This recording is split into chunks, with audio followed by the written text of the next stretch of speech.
Bismillah ar-Rahman ar-Rahim. I just wanted to share my experience in the interfaith dialogue. In Pakistan. I've been into interfaith dialogue now for almost 20 years. I started my interfaith dialogue work and experience in Islamabad, in Rawalpindi, with the Christian Study Center. They invited me to deliver some talks on interfaith dialogue. So I went there, I delivered some talks. But even before that, I was involved into interfaith dialogue. I used to read Holy Bible. I used to make notes from the Holy Bible. And I used to read a lot of Urdu books. The proper term would be like polemics, not interfaith dialogue, because I started my journey in late 80s, 88, 87 maybe, 86 something. And I used to go to a church meeting. My Christian friend, they used to invite me to attend their church meeting. So I used to go there and listen to their arguments and debates. There were some other Muslims also attending those meetings. So they used to talk with one another on theological issues. And that is the first time I heard about, the Holy Bible. What is the Holy Bible? I never saw the Holy Bible before that meeting. So my friend gave me a copy of that in Urdu language. And then I went to the bazaar and market. I tried to find some books written on Christian Muslim issues. I won't say interfaith dialogue, because at that time in early 80s, Ziaul Haq government was there. The Afghan Jihad was there, and there were a lot of Christian missionaries coming to Pakistan.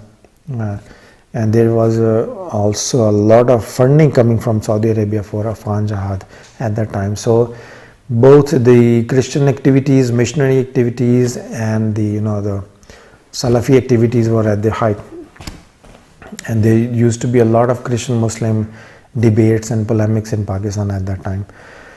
So I went to the market. I tried to find some good books on Christian Muslim issues. I was able to find a book by Maulana Rahmatullah Kiranvi, Izharul Haq. Izharul Haq is the same book which is recommended by Ahmad Didat.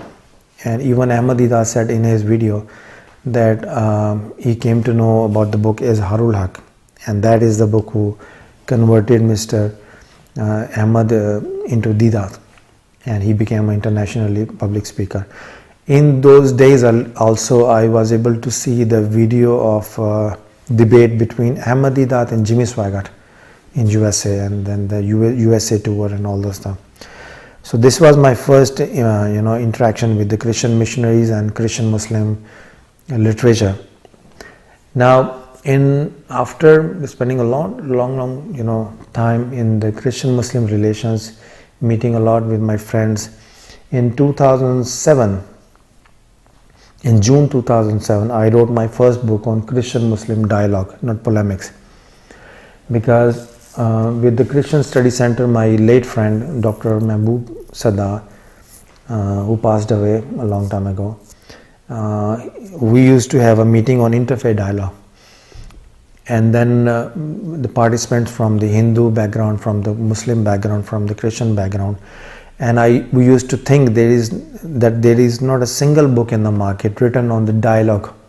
There are books written on polemics and manazara, how to win debates and how to convert Christians into Muslims, or how to convert Muslim into Christians. These were the literature available at that time. So I used to deliver talks based on my understanding of the biblical text and the Quranic text at the same time.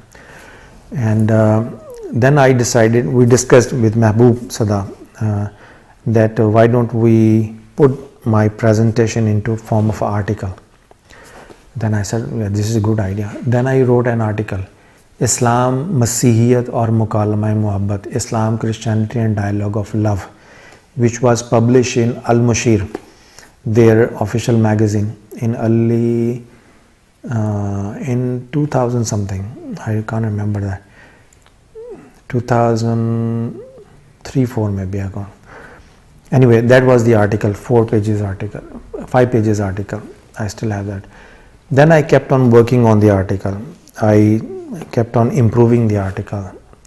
And I used to work in Islamabad in an organization. Then what I did, used to go with Mehboob Sada from Christian Study Platform to deliver different talks and lectures on interfaith dialogue. People were highly confused what is interfaith dialogue because they were involved in polemics and manazara. So suddenly there is a shift, paradigm shift from finding faults in the Bible to looking for commonalities between Islam and Christianity, and then develop the society on a positive note. This was totally different. Many Maulvis, mullahs in the mosque and many pastors in the church thought this is a conspiracy. This is not a theological issue. Whereas me and my friend Mehboob, we said no, this is a theological reality, but unfortunately is never discussed in this region. Then I spoke to Mehboob Sada. I said, I need to write a book on this issue because mostly people are confused and they don't know. Because in the presentation time, you can only speak for 1 hour, maybe 30 minutes. And there's so many questions. You cannot handle every question. So I decided to write a book. And then in June 2007, I was able to publish this book, Islam, Masihiyat aur Mukalma-e-Muhabbat, Islam, Christianity and Dialogue of Love. And I was very happy at that time. I'm still very happy because this is the only book in the language, in the history of Urdu language, in the history of Arabic language also. And I could say in the history of English language in India and Pakistan, Indo-Pak subcontinent. You will never find any book which discuss the concept of interfaith, because all the books written in India and Pakistan are focused on polemics. We are right, they are wrong, we will go to heaven, they will go to hell, things like that. Even if you go to any bookshop in the market in Pakistan or in India and you say you need some books to understand Christianity or to prepare yourself to defend Islam, and if you look at the books published in the last 200 years in India and Pakistan, those are all based on criticism and those are all based on polemic attitude. Same is with the Christianity. Books published in Christianity in Urdu language in India are sent here for the distribution, and those are all same polemic mindset, manazara mindset. And this is the first book which I wrote, and I included all school of thoughts. Barelvi school of thought, Deobandi school of thought, Wahhabi school of thought. Every school of thoughts, pioneers or their founders, their books and their references are mentioned in this book. This is the first book where the biblical quotations are used positively. And my friend Mehboob Sada used to say, once you publish these books, you will be dead very soon, because the tolerance level is not very much high and people will think now you are a Christian. I said, don't worry, I know how to preserve my Islam and I know how to preserve my image. So I designed this book according to Islamic perception, so that I can maintain the how should I say, I could maintain the environment and I could protect the publisher and I could also protect my message. So I put a lot of effort into this book, and then I sent the book to different universities, and Alhamdulillah, thank God, I got a very positive reply. Some of the top universities, vice chancellors, their letters included in this book. I got letter from Aga Khan University, Karachi. I got letters from Islamic University, Rifa University, and I got letter from the head of Islamic Ideology Council. All the letters are here. Then I distributed, once this book was published, I distributed this book into various universities, Islamic departments. No one was able to raise a single objection. The reason is because I wrote this book as a Muslim, not as a representative of one school of thought in Islam. I included Maulana Ashraf Ali Thanvi from Deobandi school of thought. I included Ala Hazrat Ahmad Raza Khan Barelvi and commentary by Maulana Naeemuddin Muradabadi, who is from Barelvi school of thought. I included references from Ahle Hadith Maslak, the Saudi branded Islam. Then I also included references from Shia scholars. So this became a source book and foundational book for every school of thought. And then after presenting Islam, Quran, Hadith and every school of thought, then I mentioned the biblical verses. because I knew my subject. I knew how to present my subject. Sometimes people, they just talk about Bible, and the people are thinking maybe he became a Christian, he is no longer a Muslim. So first of all, you need to understand your own sources, your own identity, and you need to present that part. Once they are satisfied, then you present the other aspect of your research, so that it is acceptable with open heart. First, they need to know whether you are a real Muslim or not, whether you love your own roots or not. So this is the book where I mentioned, this is the only book as in that time period where Bible is mentioned many times, almost on every page, without any negative criticism. What is said by Quran, also said by the Holy Bible, and I protected both the holy books. So this was just like a miracle for many people, because there was not a single book on interfaith dialogue. Mostly people who get a lot of huge funding for interfaith dialogue, they are not writing any book. They are publishing research reports with photographs and videos and activities, so they can justify the spending. But they are not writing any book in English on a theological basis.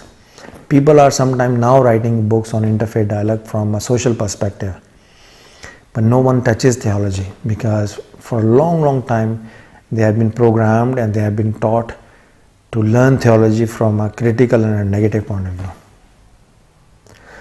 So this is the book. And then second book I wrote when I was in Medina. I wrote it in Masjid al-Nabawi. Then this is Urdu book, and this is same on interfaith dialogue. Chapter 2 explains the Christian concept of salvation of this book, which I gave it to my many Christian friends in Pakistan. See, let me know if I made any mistake. And they said it looks like that this chapter is written from by a Christian, devoted Christian. I said I know how to write my subject, because I write with love, not with hate. I write with the purpose that I would like to upgrade the understanding of the people on the subject, so they could understand. First you need to know what is reality, and then you can, based on your discovery, you can decide whether you would like to go ahead with your research or not. But be honest with your research purpose. And this book now written in Urdu, but Saudis, this is kept in Mecca library, the house where Holy Prophet was born. And I took the pictures, and this is a stamp of the Mecca library, everything else. So this is a book on interfaith dialogue, and these both books are best-selling books in the Christian community also, because when they are reading my book, it is like they told me that they think that this is written by a Christian person defending Christian minority rights in Pakistan. But I proved all their points from Muslim scholars and Islamic theology, telling them that what you face in Pakistan is a political issue, not a religious issue. Islam cannot be blamed for those issues. We as a Muslim and Pakistani, we are also suffering from the same thing. So you and I, we have a common problem. So let's work together. Instead of blaming each other, let's work together and look for the government support or social support. If we need to change something, we will change it. Let's work together instead of hating each other, because this is what they want.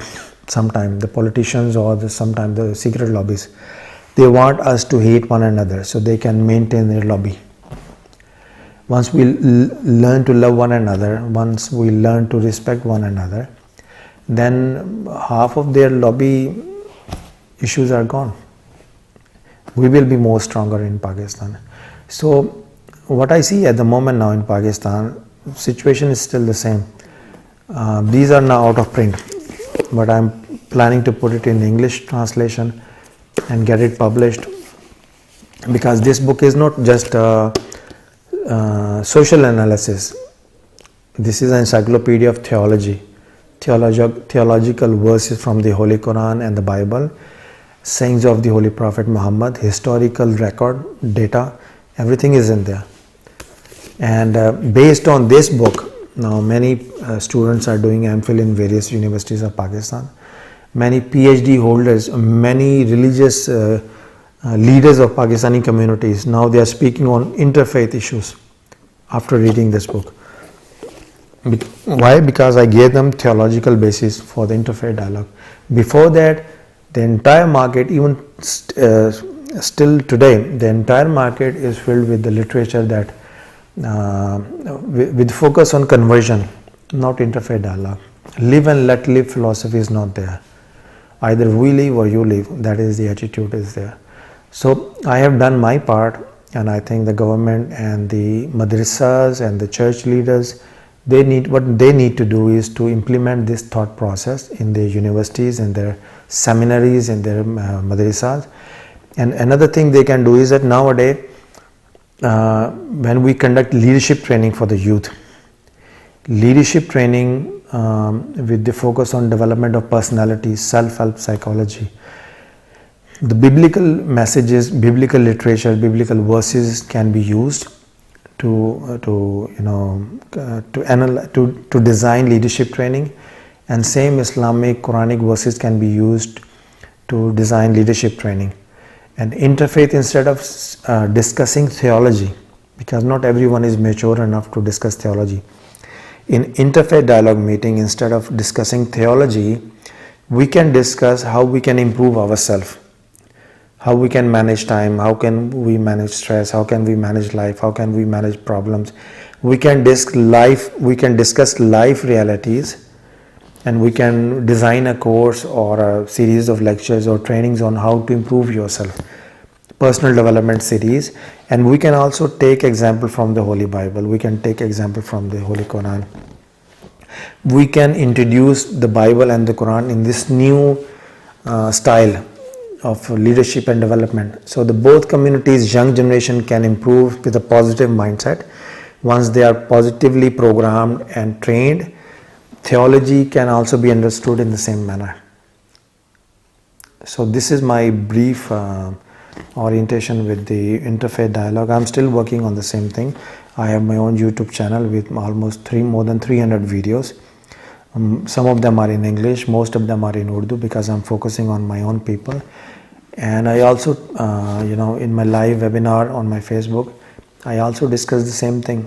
But I have done my part, because I'm only one person. I'm not attached with any NGO or organization. But people who have a lot of funding, who can do a lot of good job, they need to convert this work into a movement and implement these ideas in society, so that both communities can grow together as a Pakistani.